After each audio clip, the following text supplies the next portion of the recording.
네, 안녕하세요. 또 명절 잘 보내셨어요? 다 피곤한 모습 같은데. 이 중개사 수험생들한테는 이 명절이 별로 좋은 게 아닙니다. 예. 특히 제일 겁나는 게 이제 시험 한 달 전에 추석입니다. 예. 그때가 이제 추석 전에는 충분히 붙을 뿐이셨는데 추석 끝나고 와서 이제 폐인이 돼서 오는 경우가 있어요. 예, 그래서 명절 때가 제일 위험한 그 시기죠, 항상. 다행스럽게 이렇게 주요한 얼굴들을 봤더니 다 돌아오셨네요. 예. 천만다행입니다. 안 돌아온 사람들이 있거든요, 명절 때 가가지고. 예. 여기 보니까 한 명이 없네. 어디 갔어요? 예. 명절 때 사고 있었나? 예. 꼭 나오라 그러세요. 예. 왜냐하면 한 번, 두 번 빠지기 시작하면은요, 나중에는 못 따라와요. 예. 오늘 몇 페이지부터인가요? 150페이지죠? 예, 해제 공고부터죠. 예. 지난 시간 우리 도시군 계획 결정의 시료, 이걸 공부 안 했죠? 시료에 대해서. 예. 누가 내 책을 갖다가 만졌어. 내 책을. 예. 제 책에는 아무것도 없어요, 여러분요. 예. 써놓은 것도 없고요. 그냥 깨끗해요, 그냥. 이거 뭐 훔쳐가거나 만지거나 이렇게 확인해 보지 마세요. 제 책. 예. 누가 만졌어, 제 책을. 만졌어. 예. 그래서 제 책을 갖다가 가끔 가져가시는 분이 있어요. 혹시나 이 책이 있으면 뭔가 뭐 특별한 게 있을까 그러는데 여러분이나 저는 똑같은 책으로 공부해. 예. 근데 단지 결과만 다를 뿐이야. 예. 똑같은 책. 그러니까 무기가 똑같다고 무기가 똑같습니다. 예. 자, 지난 시간에 우리 공부했던 것이 이제 매수 청구권이었는데요. 이 매수 청구권은 도시군 계획시설 결정 고시 후 10년 내에 사업이 시행되지 아니한 토지로서 지목이 대인 토지 소유자는 매수 의무자한테 내 땅 사가라 매수 청구할 수 있다죠. 그래서 매수 청구가 있으면 6개월 내에 매수 여부를 결정하고요. 만약 매수하기로 결정했을 때는 2년 내에 실제 매수를 하는 겁니다. 이때 매수 대금을 지급할 때는 원칙이 현금으로 지급하고 예외적으로 채권으로 바로 채권 이름은 도시군 계획 시설 채권으로 대금을 지급할 수가 있습니다. 도시군 계획 시설 채권으로 대금을 지급하기 위해서는 전제 조건이 매수 의무자가 지방자치단체인 경우로서 둘 중에 하나에 해당할 때 첫 번째 토지 소유자가 원하는 경우, 두 번째 부재부동산 소유자의 토지거나 비업무용 토지로서 매수 대금이 3천만 원을 초과할 때 그 초과분에 대해서 채권으로 대금을 지급할 수 있다죠. 매수 청구를 거절하거나 매수하기로 해놓고 나서 2년 내에 매수를 안 했을 때는 토지 소유자는 개발행위 허가를 받아서 3층 이하 단독주택, 3층 이하 1종 근린생활시설, 3층 이하 2종 근린생활시설, 단란주점 안마시설소, 노래연습장, 다중생활시설은 제외, 그리고 공작물을 설치할 수 있다. 여기까지 우리 공부했죠. 예, 거의 매년 시험에 나오다시피 하고 있습니다. 근데 이제 오른쪽에 이제 185페이지에 8번에 보면 도시군 계획시설 결정의 시료라고 나옵니다. 자, 이 시료가요, 매년 시험 나오는 이유가 있어요. 지금 도시군 계획시설 결정 고시된 도시군 계획시설에 대해서 예를 들면 학교 설치 결정, 공원 설치 결정, 이렇게 결정 고시된 도시군 계획시설에 대해서 20년이 지날 때까지 사업이 시행되지 아니하는 경우는 20년이 되는 날에 다음 날, 시험 문제는 20년 밑줄 치고 다음 날에 밑줄 치고 20년을 10년으로 바꿔서 내던가 다음 날을 빼고 내거든요. 우리는 뻔히 알고 있지만 또 틀리고 돌아와요. 그러면 10년 쓰면 왜 틀리냐 그러면 이쪽 파트에 10년짜리가 계속 나와. 이쪽 파트에. 자, 도시군 계획시설 결정 고시 후 10년 내에 사업이 시행 안 됐을 때 지목이 대인 토지 안에서 매수 청구할 수 있다. 10년 나오죠. 10년 또 어디 나오냐 그러면 도시군 계획시설 채권의 상환 기간이 또 10년이야. 그렇죠. 그러다 보니까 이것도 10년 써놓으면은 비슷한 위치에서 만났기 때문에 틀리거든요. 계속 10년 쓰고 작년에도 10년으로 나왔죠. 예. 그 다음에 다음 날을 빼고 내버립니다. 예, 다음 날. 실효는 항상 기준일 다음 날 실효예요. 그러면 20년이 지나서 지금 전국에서 실효가 된 것이 있을까요? 없어. 그 이유가 저 뒤에 이제 나오는 거예요. 189페이지를 먼저 보세요. 맨 밑에 10번에 경과 조치를 먼저 보세요. 경과 조치.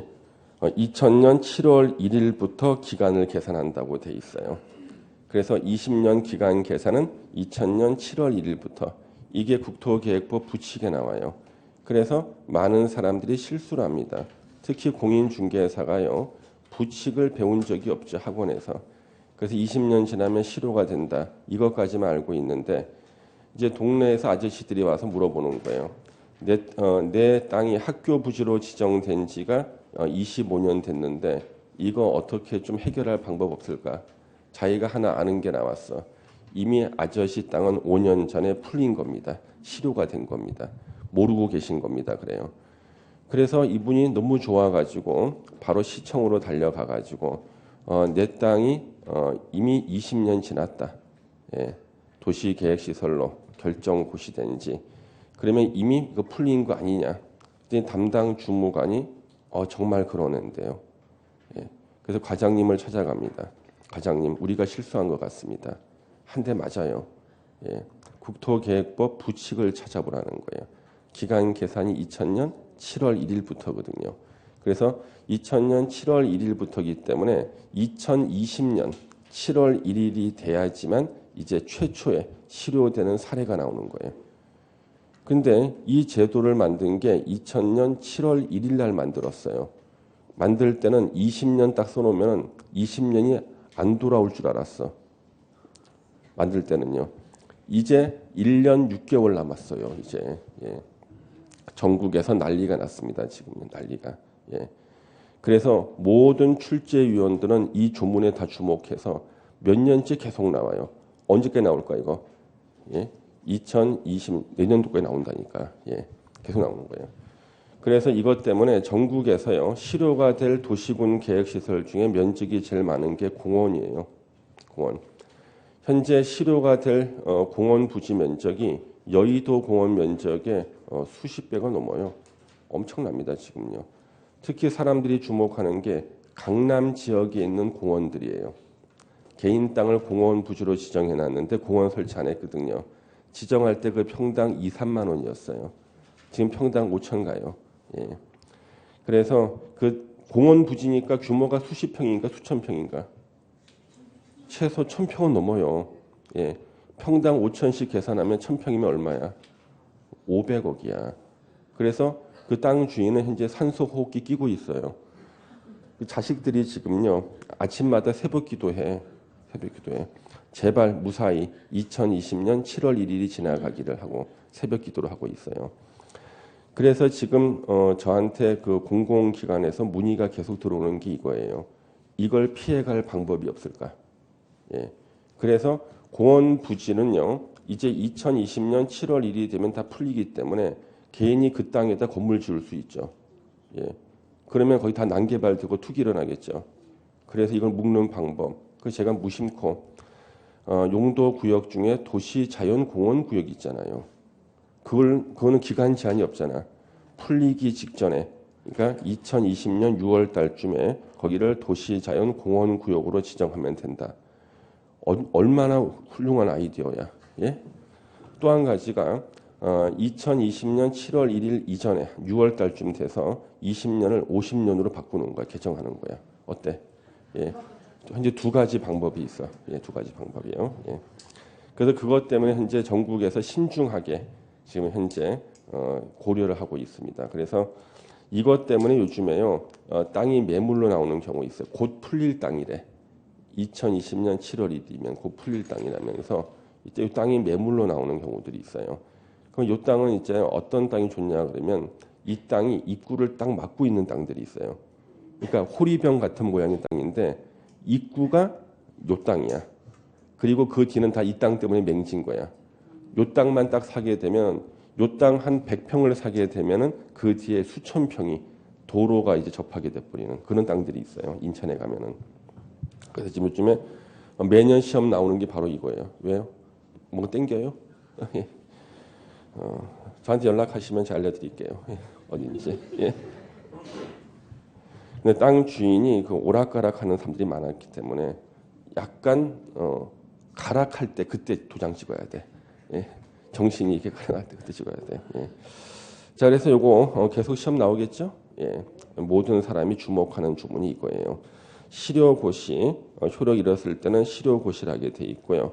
9번의 해제 권고 제도가요. 2012년 3월 15일 날 생겼어요. 해제 권고가요. 예.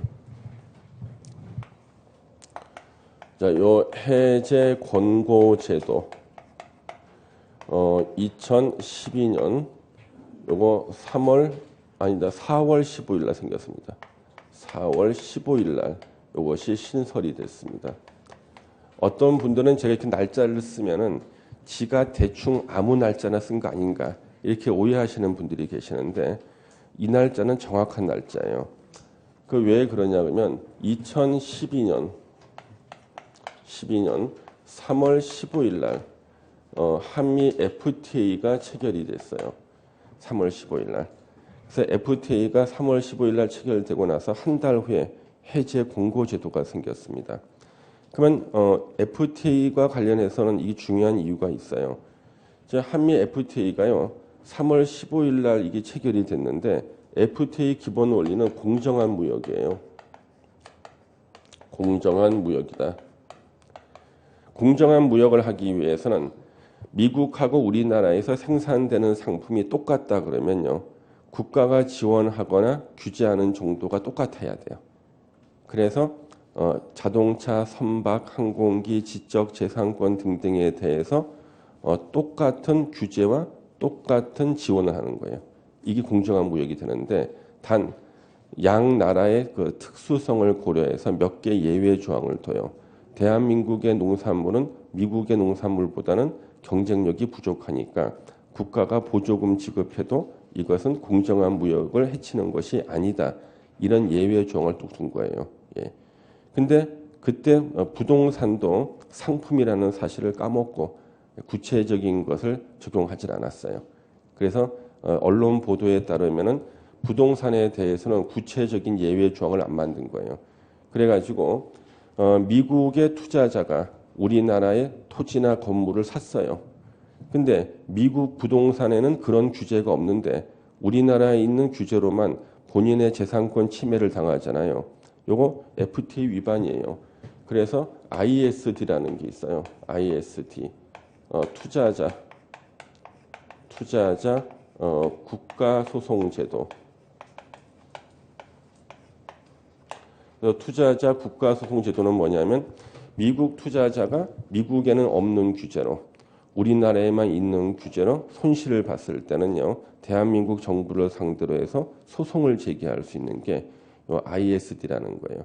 그래서 나중에 이것을 알아가지고 부랴부랴 4월 15일 날 해제 권고 제도가 신설이 됐는데 이거는 뭐냐 그러면 미국하고 우리나라하고요. 부동산 규제 중에서 가장 차이가 많이 나는 것들이 있죠. 이것이 문제인 거예요. 그래서 이것을 갖다가 재협상을 하면서 일단 규제의 격차를 줄이는 거예요. 그러면 당시 요때 2012년 당시 미국하고 우리나라하고 규제 차이가 가장 많이 나던 것들이 있습니다. 예, 그때는 규제를 다 완화해서 격차를 다 줄였어요. 이때 개정 예정됐던 것이 다 개정이 됐습니다. 그래서 예전에 우리 1세대 2주택 양도소득세 중과세하는 제도가 이때 없어졌거든요. 최근 다시 부활했죠. 예, 이때 없어졌어요. 없어진 이유가 미국 사람들이 이해를 못하는 거예요. 자본주의 국가에서는 우리가 아파트도 상품이잖아요. 상품을 한 개 산 사람보다 두 개 산 사람한테는 더 우대를 해줘야 되거든. 그럼 너네 나라들은 이상하다는 거야. 두 개 산 사람을 죄인 취급하는 거지. 원래 자본주의 논리라 그러면은 아파트 두 채를 사면은요, 예, 더 혜택을 줘야 되는 거야. 우유도 두 팩을 사면은 요구르트 하나 붙여줘. 그러면 아파트 두 채를 사면은요, 원룸 하나를 갖다가 끼워주던가 이런 혜택을 줘야 되는데 우리 중과세를 하잖아요. 납득할 수 없다. 그래서 잘못하면은 외국인이 중과세를 당하고 소송 제기할 수 있잖아요. 그래서 요때 중과세하는 제도를 완화했고요. 또 한 가지 미국 사람들이 이해를 못하는 게 개발 부담금이에요. 그래서 요때 강남 재건축의 개발 부담금을 2년간 유예를 했어요. 이때 지금 다시 부활했잖아요. 2년간 유예를 한 이유가 뭐냐 그러면은 개발 부담금은요. 내가 땅을 샀는데 1,000만 원 주고 샀는데 이게 3천만 원이 됐어. 2천만 원 올랐잖아요. 2천만 원 불로소득이라고 뺏어가는 거. 개발 부담금 명목으로 개발 이익을 환수하는 게 우리나라 헌법재판소가 합헌 판결이 나왔어요. 그 다 뺏어가는 거야. 땅값 오른 만큼 다 뺏어가. 근데 미국에서는 개발 부담금 제도는 위헌이에요. 미국에서는. 왜? 허고 많은 땅 중에 그 땅을 샀다. 이건 그 사람의 능력과 재능이라는 거예요. 예. 이걸 왜 뺏어가냐는 거야. 허고 많은 땅 중에 땅값 오를 땅을 샀다는 것은 자본주의 국가에서는 그 사람의 능력과 노력이다. 뺏어가는 것은 이거는 개인의 재산권 침해라는 거예요. 그래서 강남 재건축의 개발 부담금을 2년간 유예시켰어요. 그다음 또 한 가지가 분양가 상한제라고 주택법에 있어요. 분양가 상한제는 원가를 공개하는 제도인데요. 자본주의 국가에서 생산자한테 원가를 공개하라는 것은 말이 안 된다는 거죠. 그래서 분양가 상한제를 대폭 개정합니다. 그래서 민간 택지에서는 분양가 상한제를 적용하지 않는 것으로 바꿔놨어요. 예. 그거 왜 다 바꿨어요? 또 한 가지가 바로 이 도시군 계획시설이에요. 도시군 계획시설인데 이 도시군 계획시설에 대해서 미국 사람들이 납득을 못하는 거예요. 묶어놓는 거에 대해서는요. 예. 묶어놓고 풀지도 않아. 그래서 만든 것이 해제 권고 제도고요. 이때 제가 4월 15일 날 여기 신설되고 나서 4월 말이구나. 4월 말에 제가 강남에 있는 건설회관에 제가 특강을 했습니다. 매일경제신문사 주최 특강. 주택 경기 살리기 대회. 이때 경기가 안 좋았거든요. 그때 특강을 하면서 요거 강남의 규제가 풀릴 거다 그랬습니다. 왜냐하면 소송 제기할 사람 외국인 다 강남에 있었거든요. 그래서 5월 달에 부동산 종합대책이 나와요. 찾아보시면 나오고 2012년 5월 달에 부동산 종합대책은 강남 규제를 다 풀어버렸어요. 다 소송할 사람이 다 강남에 있었거든요. 일단 풀어버렸습니다. 그래서 요때 4월 10일 신설됐기 때문에 한동안 시험에 계속 나왔어요. 이게 해제 공고가. 그러다가 최근에는 왜 안 나오냐 그러면 미국하고 어느 정도 협상이 좀 돼가지고요. 이제는 소송을 제기할 일이 별로 없어진 거야. 예.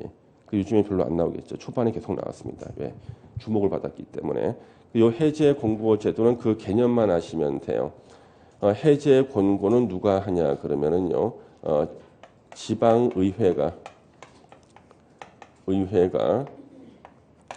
지자체 장한테 하는 거예요. 지자체 장한테 해제 권고로 하는 건데요. 여러분들 강제해야 한다 그래도 하지 않는데 권고하면 말 듣겠습니까? 제가 여러분들한테 공부 열심히 하라고 권고하면 말 듣나? 예? 공고를 말 안 듣거든. 그래서 처음에 조금 나오다가 실효성이 없어요. 밑줄 몇 개만 치고 넘어가시면 되겠습니다. 갑자기 상황이 바뀌면 중요해질 수도 있겠지만 현재는 그래요. 그래서 여기 가로 1번 보세요. 6명 시장 군수는 도시군 계획시설 결정이 고시된 도시군 계획시설을 첫 번째가 설치할 필요성이 없어진 경우, 두 번째가 10년이 지날 때까지 사업이 시행되지 아니하는 경우, 둘 중에 하나에 해당할 때는 그 현황과 단계별 집행 계획을 지방의회에 보고해야 된다. 밑줄 치고. 자, 해제 공고 보고를 받은 지방의회는요. 6명 시장 군수에게 도시군 계획시설 결정 해제를 권고할 수 있다. 알았죠? 권고할 수 있다. 다음 페이지 보시면은 가로 3번 보시면 해제를 위한 도시군 관리 계획의 결정이 나왔습니다. 도시군 계획시설 결정 해제를 권고받은 시장 군수는요. 특별한 사유가 없으면은 해제를 위한 도시군 관리 계획을 결정하거나 결정권자가 아닌 시장 군수는 도지사에게 결정을 신청해야 됩니다. 신청받은 도지사는 특별한 사유가 없으면 해제를 위한 도시군 관리 계획을 결정해야 된다. 그러면 특별한 사유가 있다 그럴까요? 없다 그럴까요? 다 있다 그러고 해제를 위한 결정한 것을 본 적이 없어. 있으나 마나한 제도야. 처음 생겼을 때는 많은 기대를 했습니다만은요. 특별한 사유가 없으면은 해제를 해야 된다는 거죠. 다 특별한 사유가 있다 그래서 해제를 안 하는 거예요. 실효성이 없어요. 그래서 생긴 제도가 뭐냐면 가로 4번에 도시군 계획시설 결정 해제 신청. 이게 얼마 전에 생긴 겁니다. 이게 2년 전에 생긴 건데 이것도 별 도움이 안 되는 제도지만 한번 보도록 하겠습니다. 그래서 거기 보시면은 지금 가로 4번에 해제 신청 등이 나오는데요. 그래서 해제 공고가 별로 있으나 많아가지고 이제 토지 소유자가 등장하는 거예요. 토지 소유자가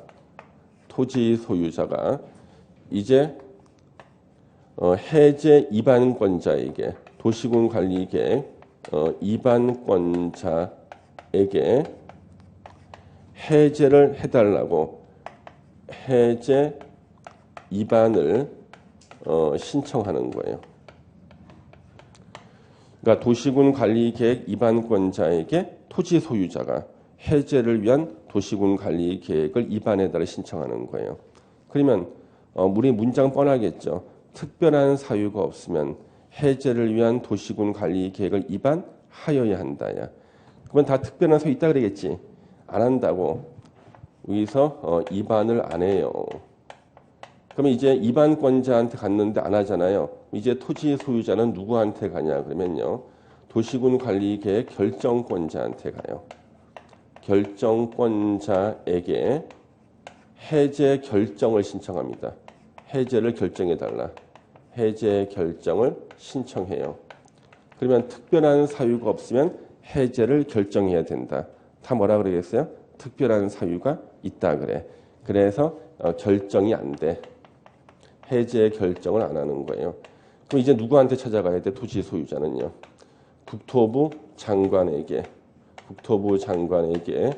해제를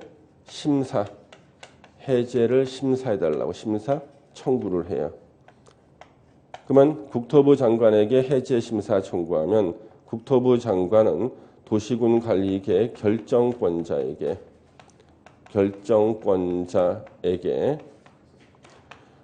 해제 결정을 권고할 수 있습니다. 해제 결정을 해제하라고 결정 권고할 수 있다. 그럼 또 뻔한 문장 나오겠지. 결정권자는 특별한 사유가 없으면 해제를 결정해야 된다. 특별한 사유 있으면 안 해도 그만이야. 전혀 도움이 안 돼. 그렇죠? 예.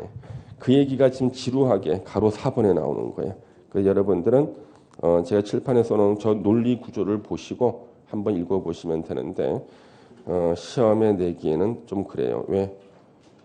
별 도움이 안 되는 제도라서. 예. 밑에 참고는 이제 대통령령인데요. 나중에 보고 필요하면 그때 제가 몇 개 체크해드리면 되겠습니다. 자, 이제 경과 조치도 넘겨주시고요. 예.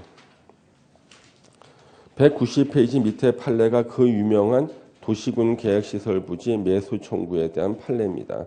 그래서 이 판례를 만들어내신 분이요. 50대 여성으로 추정이 됩니다. 테레비 화면 보니까 50대 정도로 나오더라고요. 예, 테레비 나왔어요, 이분이요. 이 판례를 만들어내고. 예. 생얼로 나왔습니다, 생얼로. 예. 화장도 안 하고, 생얼로. 예. 자, 그 다음에 그 뒤로 넘겨서 이제 도시군 계획시설 사업의 시행해서 단계별 집행계획이 나오죠.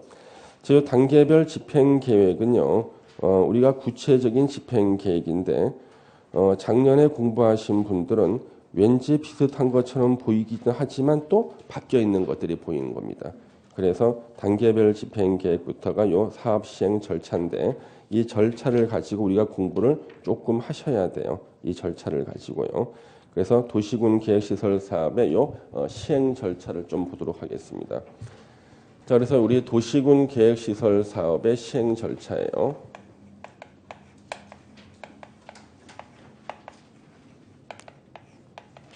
시설 사업의 시행 절차입니다. 이번 달에는 구체적인 걸 보지 마시고요. 전체적인 뼈대만 좀 보세요. 시행 절차. 이번 달에는 전체적인 체계만 좀 보시면 되겠어요. 도시군 계획시설 사업. 그러니까 예를 들면은 가장 흔한 게 뭐 도로라든가 뭐 철도라든가 뭐 공원이나 학교 이런 것들이 있죠. 학교. 예. 이런 것들을 갖다가 이제 설치하는 그 사업 시행 절차예요. 그래서 제일 먼저 나오는 게 도시군 계획시설 설치한다는 결정고시랍니다. 자, 이 도시군 계획시설 결정고시라는 것은 예를 들면 도로 설치한다고 결정고시, 학교 설치한다고 결정고시라는 거예요. 도시군 계획시설 결정고시한다. 그래서 가장 흔한 게 뭐 도로 같은 거니까 뭐 도로 설치한다, 학교 설치한다, 결정고시하는 거죠. 예. 그러면 도시군 계획시설 결정고시 후에 작년까지는 제가 여기다가 2년이라고 썼는데요. 올해 개정돼서 3개월로 바뀌었어요. 예. 그래서 3개월로 바뀌었습니다. 3개월 내에 그 바뀐 것을 기억한다는 것은 공부를 많이 했다는 얘기인데 기억도 못한다는 것은 차라리 그게 포맷하는 게 나아요. 3개월 내에 단계별 집행계획,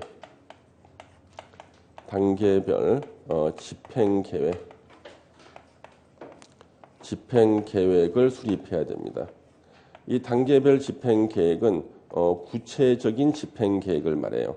구체적인 거. 그래서 도시군 계획시설 설치한다고 결정고시하고 난 다음에 구체적인 집행계획이 단계별 집행계획인데요. 요거는 다시 누가 수립하는가? 수립권자가 있어요. 수립권자는요. 도시군 관리계획 입안권자가 수립권자가 돼. 도시군 관리계획 입안권자가 수립권자가 돼요. 그래서 원칙적인 입안권자 6명이죠. 특별시장, 광역시장, 특별자치시장, 특별자치도지사, 시장, 군수. 역시 오늘도 6명 또 썼네. 이 사람들 안 쓰는 날이 하루도 없네. 예. 예외적인 수립권자는 국토부 장관하고 도지사입니다. 이 사람들이 단계별 집행계획을 수립하는데요. 근데 이 단계별 집행계획은 두 가지로 구분이 돼요. 먼저 1단계 집행계획하고요.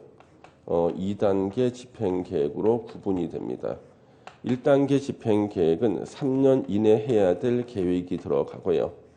2단계는 3년 이후에 해야 될 계획이 들어가요.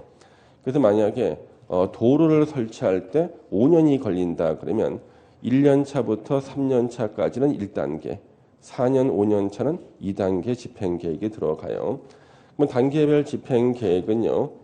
내용에 포함을 시켜야 되는 포함사항이 있어요. 그래서 두 가지를 포함시켜야 돼요. 재원 조달 계획하고요. 재원 조달 계획하고 돈 물어주는 거 보상 계획을 포함시켜야 돼요. 보상 계획을 포함시켜야 됩니다. 그다음에 단계별 집행 계획에 대해서는요. 이제 이 공고가 나오는데 단계별 집행 계획 수립하고 이 공고는요. 절대 국토부 장관이나 도지사는 공고를 못 해요. 6명 시장 군수만이 공고를 하는 겁니다. 단계별 집행 계획의 보통 핵심적인 사항은 이런 건데요. 이게 시험에 나오면은 여러분들은 무조건 틀려요. 왜냐하면 함정을 아주 깊이 파거든요. 그러면 우리 교수님들이 다른 시험에 냈던 함정을 한번 연구를 해보겠습니다. 참고로 다른 학원에서는 제가 이걸 안 써요. 예, 다른 학원에서는.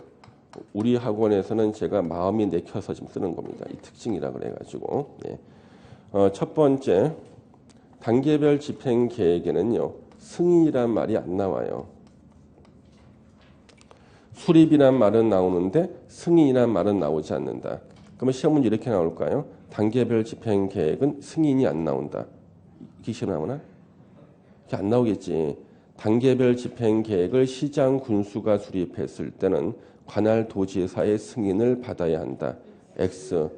어디선가 수립하면 승인 받는다는 말을 수없이 들었지만 여기서는 나오면 안 되는 거예요. 그 다음에 여기서는 절대로 공청회라는 말이 안 나와요.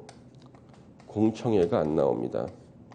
시험에서 단계별 집행 계획을 수립하고자 할 때는 주민과 관계 전문가로부터 의견을 들어야 하며 공청회에서 제시된 의견이 타당하다고 인정할 때는 반영하여야 한다. X. 너무나 완벽한 문장을 읽으면서 막 빠져들어요. 예. 절대 빠져들면 안 됩니다, 이거. 예. 그 다음에 이제 세 번째로요. 단계별 집행 계획은요. 절대 실효나 이런 말이 나오지 않는다는 거예요. 도시군 계획시설 결정 고시 후 3개월 내 단계별 집행 계획을 수립해야 되는데 수립하지 않았을 때는 뭐 3개월이 되는 날에 다음 날에 실효가 된다 이런 말 나오면 안 됩니다. 예. 단계별 집행 계획이고요. 자, 단계별 집행 계획 이제 수립하고 난 다음에는 이제 누가 시행자가 되는지 시행자가 정해져야 돼요. 이 시행자 파트가 시험 문제야, 사실 시행자 파트 시험 문제입니다. 시행자는요. 자, 우리 원칙적인 시행자 또 써야 돼. 6명을. 특별시장, 광역시장, 특별자치시장, 특별자치도지사, 시장군수. 예외적인 시행자가 2명 있습니다. 2명. 국토부 장관하고 도지사. 국토부 장관은 언제 시행자가 되냐 그러면 국가계획과 관련될 때, 도지사는 광역도시계획과 관련될 때입니다. 계획과 관련될 때. 그 다음 여기서 이제 시험 문제가 나오죠. 이 사람들 외에도 비행정청도 시행자가 돼요. 비행정청. 제가 노란색으로 쓰잖아요. 노란색. 공부 안 하면 하늘이 노래진다는 것이 시험장에서. 이 비행정청은 지정을 받아야 돼요. 이런 사람들은 다 행정청이잖아요. 그렇죠? 행정청으로부터 시행자로 지정을 받으면 비행정청도 시행자가 될 수가 있는데 비행정청은 다시 종류가 2가지예요. 다시 2가지 종류가 있어요. 하나가 공공기관. LH공사 같은 경우는 아무 조건 없이 그냥 지정만 받으면 돼요. 그런데 이제 사인이 있어요. 사인. 우리가 흔히 말하는 민간인이죠. 사인. 사인을 갖다 제가 한자로 써드립니다.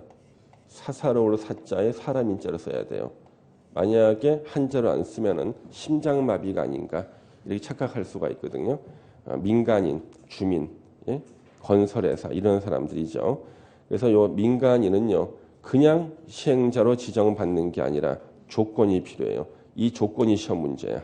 그래서 사업 대상 지역의 토지 면적 3분의 2 이상을 동의가 아니에요. 소유하고 and 토지 소유자 총수 2분의 1 이상의 동의를 받아야 되는 겁니다. 그러면은 이제 시행자로 지정을 받을 수가 있다. 그래서 바로 사인이 시행자로 요 지정받는 것을 우리가 보통 민자유치사업이라 그래요. 그래서 우리가 민자고속도로 있죠? 예, 민간 자본으로 고속도로를 만듭니다. 그래서 대개 지름길을 갖다가 고속도로 뚫을 때 국가나 지자체가 돈이 없어요. 그러니까 건설회사한테 너네들 돈으로 한번 뚫어라. 그러면은 너 앞으로 50년간 통행료 받게 해줄게. 그렇지 않습니까? 우리 민자 고속도로는 속도는 빠르죠. 지름길. 근데 통행료는 비싸요. 통행 비쌉니다. 그래서 얼마 전에 우리 저기 무슨 다리 나왔죠. 다리. 예? 거가대교입니까? 예, 그 통행료 엄청나게 비싸다 그러죠. 그래서 지금 그게 한 몇만 원 하죠. 통행료가. 그래서 그것 때문에 1년에 그 건설회사는 수천억을 번대 1년에 가만 앉아 있어가지고 그렇게 많이 지난 다닐 줄 몰랐는데 그래가지고 이게 바로 민자 유치한 거다. 그래서 민자 유치하는 게 이 조건을 꼭 외워야 돼. 이게 시험에 나오니까 그래서 예, 이게 시험 문제입니다. 그 다음에 요 시행자가 정해지고 난 다음에 요 시행자는 자기가 공사할 계획을 작성해요. 이것을 실시계획이라 그래요. 땅 팔 계획. 실시계획을 작성해서 인가를 받고 고시랍니다. 자기는 이렇게 땅 파겠다는 거예요. 실시계획. 가끔 뉴스에 보면 실시계획이란 말 나옵니다. 예. 그러면 이제 옆에 있는 사람들이 물어보거든 저한테 실시계획이 뭐냐. 제가 뭐라 그러겠습니까? 모른다 그러지 당연히. 예.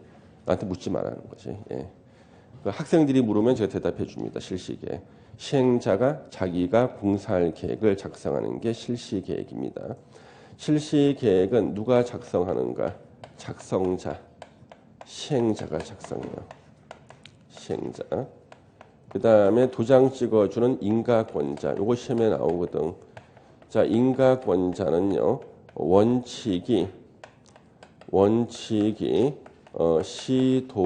시도지사하고요. 대도시 시장입니다. 50만 이상의 시장. 예외가 국토부 장관이에요. 국토부 장관은 언제 인가권자가 되는가? 국토부 장관이 지정한 자가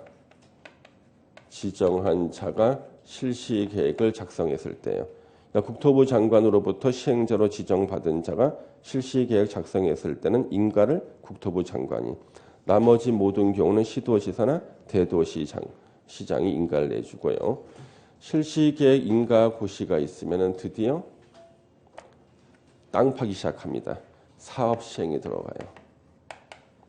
사업 시행에 들어갑니다. 요때 요 사업은 굉장히 중요한 사업이기 때문에 시행자를 지원해 주는 조치가 나와요. 그래서 도시군 계획시설 사업 시행자 지원 조치가 나온다. 시행자 지원 조치 중에 제일 많이 나온 게 시험에 1번에 분할 시행할 수 있다는 거예요. 분할 시행할 수 있다. 그러니까 사업 대상 지역을 2개 이상 지역으로 나눠서 사업을 시행할 수 있다. 분할해서 할 수 있대요. 편하면 분할해서 해라. 두 번째가요. 무료로 서류 등을 열람하거나 복사할 수 있대요. 여러분들 요즘 우리 주민등록 등본 띄는데 얼마입니까? 예? 주민등록 등본 1,000원이에요? 어느 나라에 살다 왔나? 예? 그 동네는 1,000원씩이나 해요? 예? 띄어본 적이 없어요, 등본? 예. 한 700원 하지 않나요? 700원? 700원 하죠. 예. 700원. 그러면 그 등기부 등본은요? 1,000원. 야, 그러면 부동산이 더 비싸지, 사람보다. 그렇죠? 이거 안 받겠다는 얘기야. 예. 많이 지원이 되겠다. 그래서 도로 설치할 때 이 땅이 누구 땅인가 등기부 등기사항 증명서를 갖다가 띈다. 이거 안 받겠대. 주민등록 등본 떼도 안 받겠다는 거지. 예. 많이 지원이 됩니다. 서류 등을 열람 복사 무료로 할 수 있다. 세 번째가 공시송달. 민법 시간에 공시송달 배웠죠? 그래서 아무리 가치 없는 건물을 철거한다 할지라도 그 건축물 소유자에게 통지하거나 승낙 같은 대항 요건을 취득해야 돼요. 근데 실제로요. 우리 한 100명 중에 1명 정도는 행방불명이라 그럽니다. 우리나라 사람들. 소재를 알 수가 없다는 거지. 가출한 사람도 있고 그 다음에 잠적한 사람들도 있고 그래서 그런 사람들을 다 찾아서 그 사람들한테 통지나 승낙하기 힘들잖아요. 신문 하단에 공시송달하는 거예요. 몇 년도 몇 월 며칠까지 이의 신청을 하지 않으면 동의한 것으로 보고 철거하겠다. 이렇게요. 그러면 그 신문을 읽은 게 아니라 깔고 잤다 할지라도 그 사람한테 통지가 된 것으로 보는 게 공시송달입니다. 네 번째, 수용권하고 일시 사용권을 줘요. 수용 사용권을 줍니다.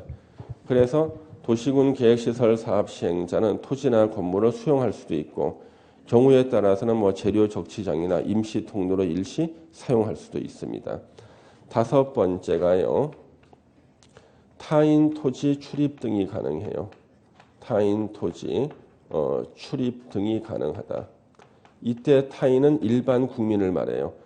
타인 토지할 때 타인은 일반 국민. 일반 국민의 토지에 조사 측량을 위해서 출입할 수도 있습니다. 여섯 번째는 국공유지 양도 제한입니다.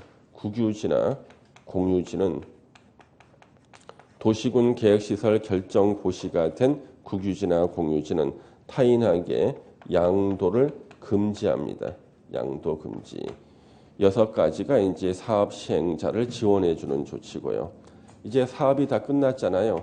사업 시행자가 공사 끝났다는 공사 완료 보고를 합니다. 공사 완료 보고.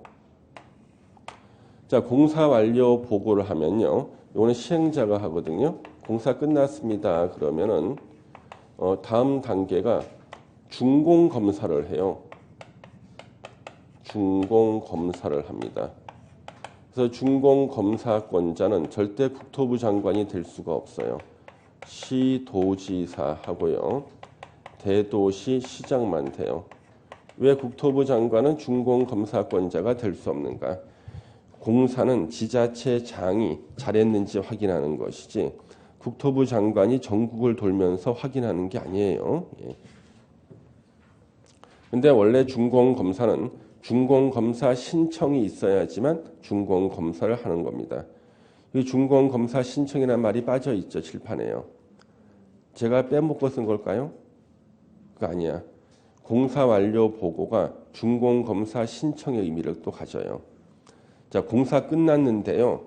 근데 준공검사는 하지 말아주세요. 이렇게 하는 거 아니지. 공사 끝났는데요. 이 말은요. 끝났으니까 준공검사 해주세요. 이 내용이 포함되어 있잖아요. 혹시 여러분 민법 시간에 포함적 의사표시 혹시 공부했습니까? 네. 포함적 의사표시랑 공부했습니까? 유료 주차장에다가 차를 주차할 때는요. 주차 요금을 내겠다는 의사가 포함되어 있는 거 아닙니까? 예. 공사 완료 보고는 준공검사 신청의 의미가 포함되어 있는 거다. 예. 여러분 대체로 민법은 잘 아시네. 예, 공법은 공법 시간에 민법을 물어보면 대답을 하는데, 자 그래서 여기 보시면은 준공검사는 국토부 장관이 못해요. 못합니다. 그 다음에 이제 준공검사 끝나면 공사 끝났다고 외칩니다. 공사 완료 공고. 공사 완료 공고를 하는 거죠. 공사 끝났다가 외치는 거. 공사 완료 공고는 역시 또 원칙은 시도지사 하고요. 대도시 시장이 합니다. 예외는 국토부 장관이 하는데 국토부 장관은 언제 공사 완료 공고를 하는가? 자기가 시행자일 때, 본인이 시행자일 때입니다. 지가 시행자일 때. 국토부 장관도 시행자가 될 수 있거든요. 지가 시행자일 때는 지가 공사 완료 공고, 나머지는 다 시도지사, 대도시, 시장이 공사 완료 공고. 이 다음이 이제 사용하는 거죠. 사용하는 겁니다. 사용. 예. 그래서 요 절차를 중심으로 이제 기억을 하시고요. 그래서 이번 달에는 구체적인 내용은 보지 마세요. 내공이 좀 쌓여야지만 구체적인 것을 볼 수가 있다. 예. 뒤로 좀 넘겨 주시고요. 예. 넘기면은 이제 쭉 넘기면은 204페이지를 보고 화가 날 수가 있어. 기껏 다 적었는데 204페이지에 딱 쓴 게 나와 있어요. 어떤 분은 왜 이것은 책은 세로로 써놨니? 칠판은 가로로 쓰고. 예. 칠판이 가로가 길어서 긴 쪽으로 쓰는 거야. 원래. 내용은 똑같을 겁니다. 예. 같은 사람이 써서 똑같아요. 예. 일단 이 전체적인 골자만 보시고요. 예. 그 다음에 205페이지에 행정심판이라고 나오죠. 행정심판 요 문장이 시험에 아주 자주 나와요. 종합문제 만들 때. 이 법에 따른 도시군 계획시설 사업 시행자 처분에 대해서는 행정심판을 제기할 수 있다. 이 경우 자, 행정청이 아닌 시행자 처분에 대해서는 행정심판은 행정청한테만 제기할 수가 있거든요. 행정청이 아닌 건설회사가 한 처분에 대해서는 그 자를 시행자를 지정한 자에게 행정심판을 제기하여야 한다. 시험에 무수히 많이 나왔습니다.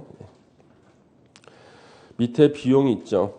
예, 비용은 이번 달엔 보지 않습니다. 이게 예전에 한 2번 정도 지문에 나온 적이 있는데요. 나중에 역사상 한 2번 정도 지문 나왔는데 나중에 볼 겁니다. 공부 다 한 다음에 그 다음에 208페이지에 도시계획위원회가 나와요. 역시 13년간 지문 하나도 나온 적이 없습니다. 1번에 중앙도시계획위원회 국토부에 설치한다. 뒤로 넘겨서 절대 이 조직 구성을 외우지 마세요. 예. 210페이지에 지방도시계획위원회 시도하고 시군구 도시계획위원회 두 가지로 나눠지고요. 뒤로 넘기면은 212페이지에 위원회 제척 및 회피 있죠. 만약에 시험 지문에 나온다면 위원회 제척 사유 4가지가 시험에 예전에 한 번 나온 적도 있고요. 13년 전에 또 나올 가능성은 있습니다. 제척 사유. 그래서 중도이나 지도위에서는요. 위원이 그 절차에서 배제되는 것을 제척 사유라고 합니다. 이 제척 사유 1번부터 4번은요. 대한민국의 다른 법도 똑같이 나와요. 형사소송법, 민사소송법, 행정소송법 다 똑같이 나옵니다. 1번 자기나 배우자 또는 배우자이었던 자, 과거형입니다. 당사자거나 이랬을 때는 공정한 심의를 기대할 수가 없다. 그렇죠? 예. 자기나 배우자 이런 유리하게 심의할 거 아니에요. 배우자이었던 자, 과거형이니까 불리하게 하겠네. 2번에 친족관계, 3번 대리인, 그렇죠? 4번 이해관계인, 다 이런 것들입니다. 여기 보시고 회의로 공개 의무는 가볍게 한번 보십니다. 회의했을 때는 1년 범위 내에서 대통령령으로 정하는 기간, 지난 회의는 공개해야 됩니다. 예, 그렇게 보시고요. 그 다음에 3번 위원 등의 수당하고 여비를 지급할 수 있다. 예전에는 없었던 주문인데요. 이거 생긴 지가 꽤 됐습니다. 그래도 예, 만장일치로 통과됐습니다. 수당과 여비를 지급할 수 있다. 4번에 벌칙 적용 시 공무원 의제. 예전에는 도시계획위원회 중에서 위원들 중에서 민간인은요. 수뢰죄로 처벌이 안 됐습니다. 수뢰죄는 공무원이나 중재인만 처벌받는 신분범이거든요. 근데 민간인이랄지라도 벌칙을 적용할 때는 공무원으로 봐서 수뢰죄로 처벌한다는 조문이 10년 전에 생겼어요. 그래서 좋은 시절 다 갔습니다. 전에는 민간 위원들은 돈 받아도 처벌할 규정이 없었거든요. 예. 이제는 다 처벌된다는 거죠. 예. 그 다음에 뒤로 넘겨서 이제 215페이지에 보칙 나오죠. 보칙은 말 그대로 보칙입니다. 그래서 보칙을 공부 안 하시는 분들을 위해서 교수님 한 분이 꼭 내는 문제가 있어요. 다음 중 국토계획법상의 제도인 것은, 제도가 아닌 것은 있느냐 없느냐만 물어보는 문제. 시범도시가 4문제가 나왔습니다. 시범도시는 다음 중 국토계획법상의 제도냐 제도가 아니냐, 그러니까 있느냐 없느냐만 물어봤어요. 4번이나 눈으로 봤죠? 있어. 예, 있어. 그 다음에 시범도시 지정의 주어 국토부 장관의 밑줄을 치세요. 밑줄을 치시고 주어는 국토부 장관이다. 시범도시 지정하는 사람. 거기 타인 토지의 출입이라고 나오죠. 자, 이거는 몇 가지 중요한 걸 밑줄을 긋겠습니다. 이거는 자주 나오진 않지만 어쩌다 한 번씩 나오기 때문에 중에 몇 가지. 타인 했을 때 타인은 일반 국민을 말합니다. 그래서 각종 조사 측량을 위해서 일반 국민의 토지에 들어가는 것이 타인 토지 출입 등인데요. 가로 1번에 타인 토지 출입의 주체가 나오죠. 국토부 장관, 시도지사, 시장, 군수, 도시군 계획시설 사업의 시행자가. 다음 페이지를 딱 보면은요. 예. 출입하거나 마지막 줄은 출입하거나 그 다음에 타인 토지를 재료 적치장 임시 통로로 일시 사용할 수 있고 장애물을 변경 제거할 수 있다. 그래서 타인 토지 출입 등은 크게 세 가지예요. 첫 번째 출입, 그 다음에 두 번째 일시 사용, 세 번째 장애물 제거 변경입니다. 그래서 가장 피해가 적은 게 출입이에요. 조용히 들어왔다가 면적이나 길이 재보고 나가는 거. 그 다음에 두 가지는 아주 피해가 있습니다. 내 땅을 재료 적치장, 세멘, 모래, 벽돌 쌓는 재료 적치장 쓰거나 내 땅이 지름길이래. 내 땅으로 매일 트럭이 왔다 갔다 해. 예, 임시 통로로 일시에 사용할 수도 있고 그 다음에 자기네들이 일하는데 나무가 방해가 된대. 내 나무가. 예? 내가 아끼는 큰 바위 얼굴이 그 바위가 있는데 그것도 부시거나 옮기거나 장애물 제거 변경할 수 있다는 겁니다. 그래서 내 땅에 갑자기 어떤 사람이 측량 도구를 들고 들어올 수 있다는 거예요. 바로 이 규정에 따라서 말이죠. 예. 그 각종 기초 조사할 때 들어온다는 거죠. 가로 이번에 출입 절차가 시험 지문에 몇 번 나왔어요. 타인 토지에 출입하려는 자는 6명 시장 군수의 허가를 받아야 한다. 이게 시험에 계속 나왔던 거예요.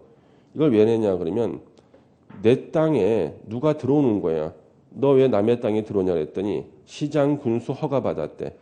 내 땅에 들어오는데 내 허가를 받는 게 아니라 시장 군수 허가 받고 들어오잖아요. 그래서 이 시험 문제 나오는 거예요. 내 땅에 들어오는데.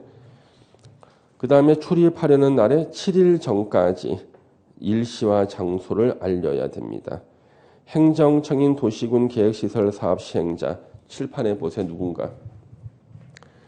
이런 사람들이죠.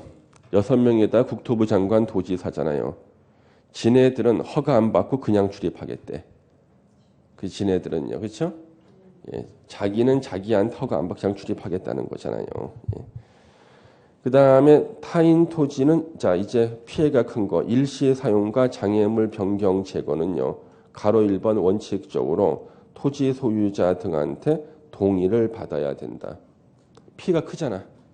동의를 받아야 돼. 여기까지는 우리가 납득을 할 수가 있는데 가로 2번을 보면 우리는 열을 받게 됩니다. 토지나 장애물의 소유자, 점유자, 관리인이 현장에 없거나 그럼 여러분들은 여러분 땅 위에 항상 서 있습니까? 어때? 현장에 없잖아요. 거의 다.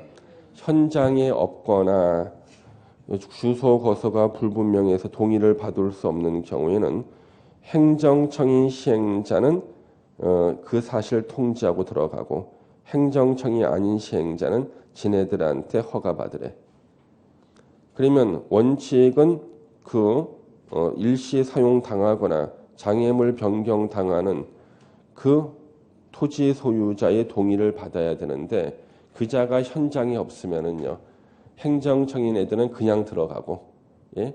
그 다음에 다른 사람들은 지네들한테 허가받고 들어가라는 얘기입니다. 예. 그 다음에 사전 통지 일시 사용이나 장애물 변경 제거는요 며칠 전까지입니까?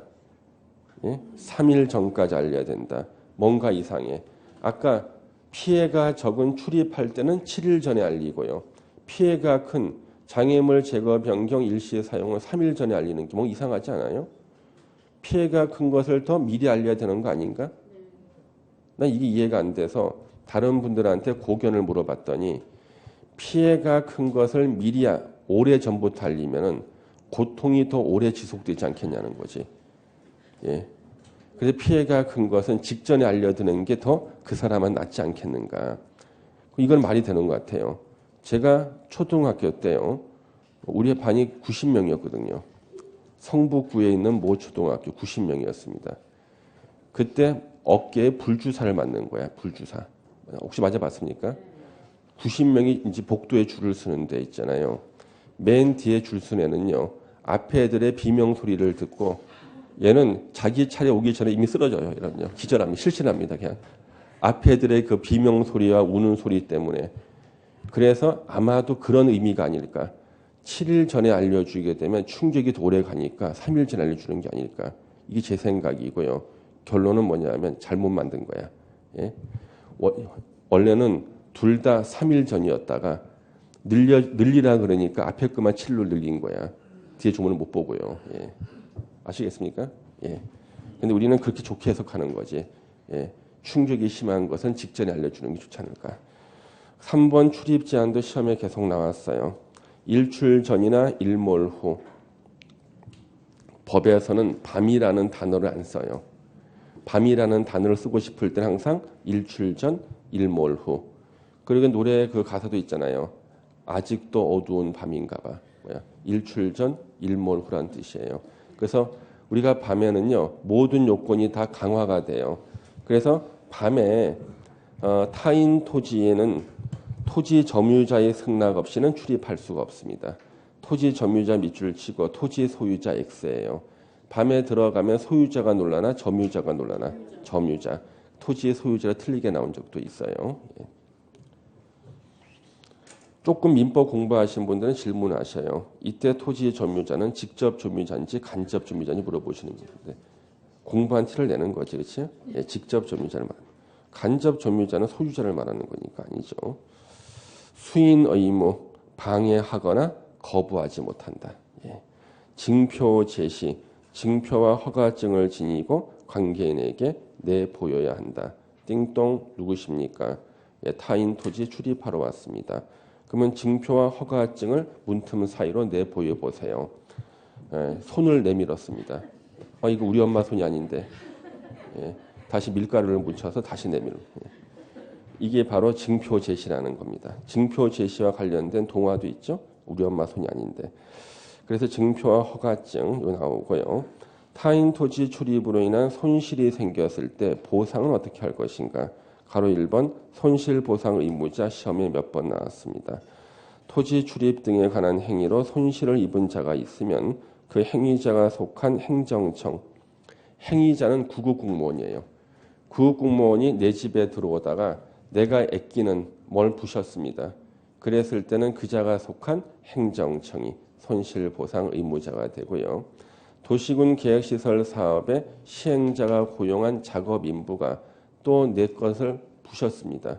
그때는 그자를 고용한 누구? 도시군 계획시설 사업 시행자가 손실을 보상합니다. 손실 보상의 절차는 당사자 협의로 정하는데 손실을 보상할 자의 밑줄을 치고 손실을 입힌 자가 아니에요. 손실 입힌 자는 구급공무원이나 작업인부거든요. 그래서 손실을 보상할 자와 손실을 입은 자가 협의를 해야 되고요.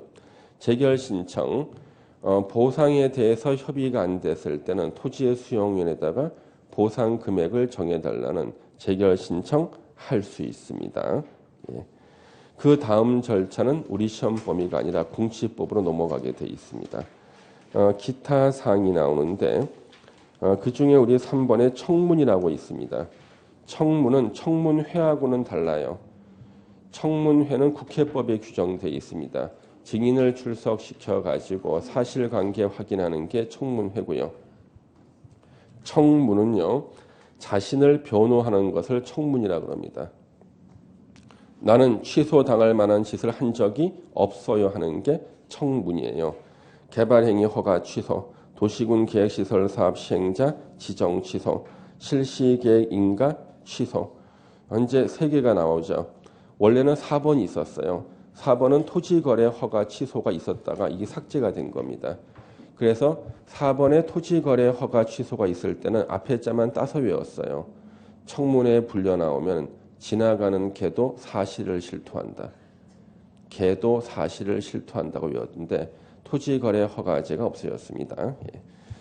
자, 그래서 청문은 누가 하는가 했을 때 국토부 장관, 시도지사, 시장, 군수, 구청장 나오죠. 구청장의 동그라미를 딱 치는 겁니다. 예, 구청장. 그리고 우리는 하나를 정리를 해야 돼요. 우리 국토계획법에서는요. 다른 법이 아니야. 국토계획법에서야. 구청장이라는 사람은 딱 3군데서 나와요. 입지 규제 최소구역. 규제 최소구역하고 우리 책에는 빠져 있지만 요 시범 도시에 대통령령이 하나 있어요. 시범도시의 대통령령이 나오고요. 시범도시 청문에서 나와요. 그래서 국토계획법에서만 적용되는 거예요. 제가 국토계획법에만 적용된다는 얘기를 수십 번을 해도 꼭 엉뚱한 질문이에요. 도시개발법에 구청장 나오는데요. 막 그래요. 그냥 때려주고 싶습니다.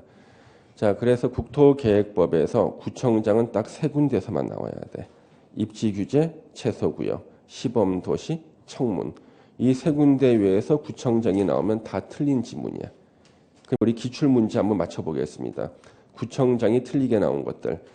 광역도시계획은 시장, 군수, 구청장이 수립할 수 있다. X.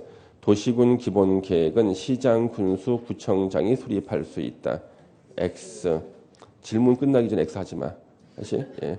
그 다음에 도시군 관리계획은 시장, 군수, 구청장이 입안할 수 있다. X. 예. 이런 것들이 다 기출문제야. 그래서 국토계획법에서 구청장은 세 군데에 나오면 다 틀린 거라고요. 이거 알고 있으면 또 문제를 하나 맞출 수가 있습니다. 여기까지 이제 국토계획법을 다 끝냈지만 벌칙 하나만 체크하겠습니다. 220페이지에요. 1번에 3년 이하의 징역이나 3천만 원 이하의 벌금 있죠? 예. 요거 체크하셔야 돼요. 그래서 동그라미 1번이 개발행위 허가 규정 위반.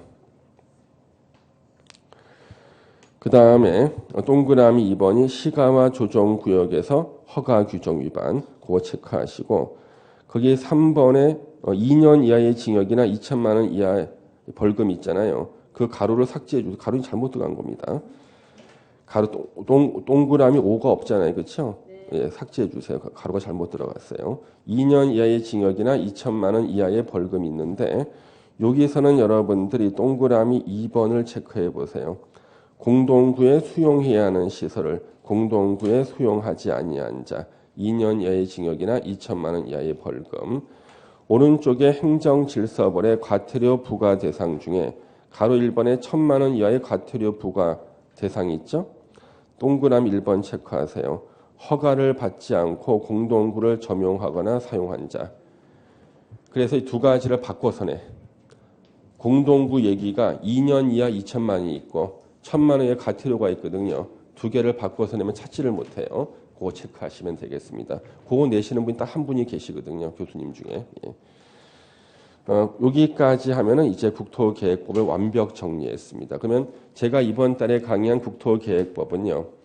12문제가 시험 나올 때 11문제까지 맞출 수 있는 내용이에요. 예.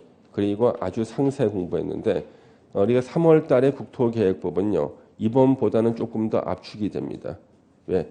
항상 상세 공부할 수가 없거든요. 압축하고 그 대신에 뒤에 다른 법들을 더 많은 시간으로 공부할 거예요. 잠시만 쉬었다가 이제 도시개발법을 보겠습니다. 예.